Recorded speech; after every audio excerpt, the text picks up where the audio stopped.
রঘু, সকাল থেকে রোদে ঝলসে গেছো, একটু ছায়ায় বসে জল খেয়ে নাও। আরে শ্যামলী, চাষ না করলে ফসল হবে কোথা থেকে? এবারও ধান না হলে না পেটে ভাত জুটবে না। পেটের ভাত জুটবে, কিন্তু মাথার চুল ঝরবে। তখন পাশের দিক থেকে হরিপদ আসে, চকচকে ধুতি পরে। এই রঘু, এত কষ্ট করে কি হবে? আমি তো জমি ছেড়ে এখন জঙ্গলে দোকান খুলেছি, বেচা কেনা ভালোই হয়। দোকান মানে কিসের দোকান?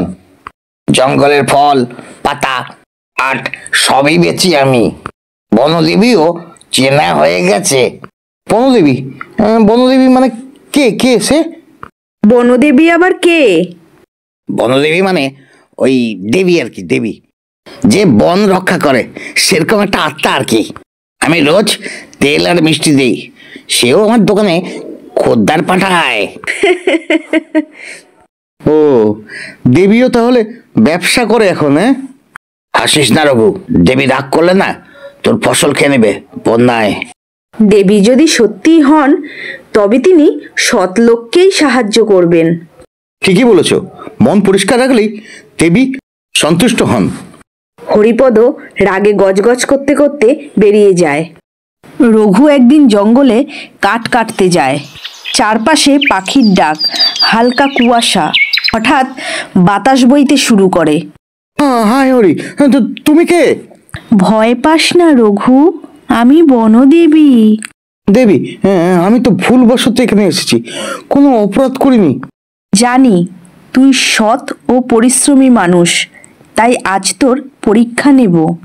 পরীক্ষা? হ্যাঁ, আমি 3টি জিনিস দেব, কিন্তু যেভাবে ব্যবহার করবি তার ফল তুই ঠিক করবি। তিনি 3টি জিনিস দেন: একটি মাটির কলসি, একটি শিঙা ও একটি চিরুনি। দেবী, এই জিনিসগুলো নিয়ে কি করব? কলসকে বলবে ভরো খাবার, তাহলে মিষ্টিতে ভরে যাবে। শিঙাকে বলবে বাজো রক্ষা, তাহলে বিপদ থেকে রক্ষা করবে। চিরুনিকে বলবে চুল দাও, তাহলে যা চাইবে তাই পাবে। শ্যামলী, দেখো কি এনেছি। আহা, আবার জঙ্গলে গিয়ে কি নিয়ে এলে? বাদরের লেজ নয় তো? না, এই কলসে বলবে, দেখবে খাবার বেরোবে, খাবার ভরো। কলস থেকে মিষ্টি উতলে ওঠে, তাই দেখে শ্যামলী অবাক হয়ে যায়। কি আশ্চর্য, দেবী তোমার উপর খুশি হয়েছেন। দুজনে আনন্দে মিষ্টি খেতে থাকে। বাবা, কি সুন্দর গন্ধ! কিসের সন্দেশ? রঘু, কোথা থেকে পেলি? বনদেবী দিয়েছেন, আপনিও গিয়ে একটু পুজো করে আসুন। সত্যি দেবী দিয়েছে? আরে আমি তো প্রতিদিন ধূপ দিয়ে পুজো দিই, কিন্তু আমাকে সন্দেশ দেয়নি। দেবী লোভীদের নয়, পরিশ্রমীদের সাহায্য করেন। হরিপদ মনে মনে ভাবে, আমিও দেবীর কাছে যাব।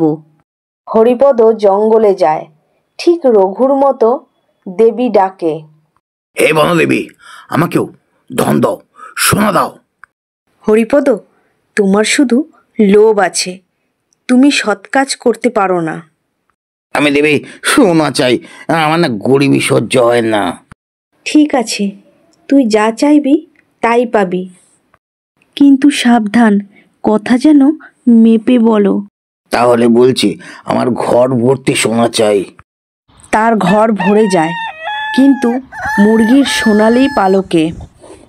চারপাশে কক কক ডাক। হায় হায়, এ কি সর্বনাশ! এ তো সোনা নয়, এ তো মুরগির পালক। বলেছিলাম মেপে কথা বলবি। রঘু, তুই দেবীর দান ভালো কাজে লাগিয়েছিস, গরিবদের খাওয়াচ্ছিস, আছে সার দিচ্ছিস, তাই তোর ফসলও হয়েছে। আর হরিপদ, তুই তো অ্যাকচুয়ালি সোনার লোভে মুরগি সোনা পেয়েছিস আর হেনস্থা হয়েছিস। এখন আমি বুঝেছি, আমি লোভে অন্ধ হয়ে গেছিলাম। কোনো দোষ নেই, দেবী শিক্ষা দেন ভালোবাসার মাধ্যমেই। রাতে রঘু ও শ্যামলী বারান্দায় বসে আছে। হঠাৎ বাতাস বইতে থাকে। রঘু, তুই প্রমাণ করেছিস যে সততাই সর্বশ্রেষ্ঠ। দেবী, আপনার দানে আমরা সুখেই আছি। এখন অন্য গরিবদেরও সাহায্য করুন। তোর মনটাই আসল সম্পদ রঘু। আমি আশীর্বাদ করছি তোমার ক্ষেতে সব সময় ফসল হবে, গ্রামের লোক শান্তিতে বসবাস হবে।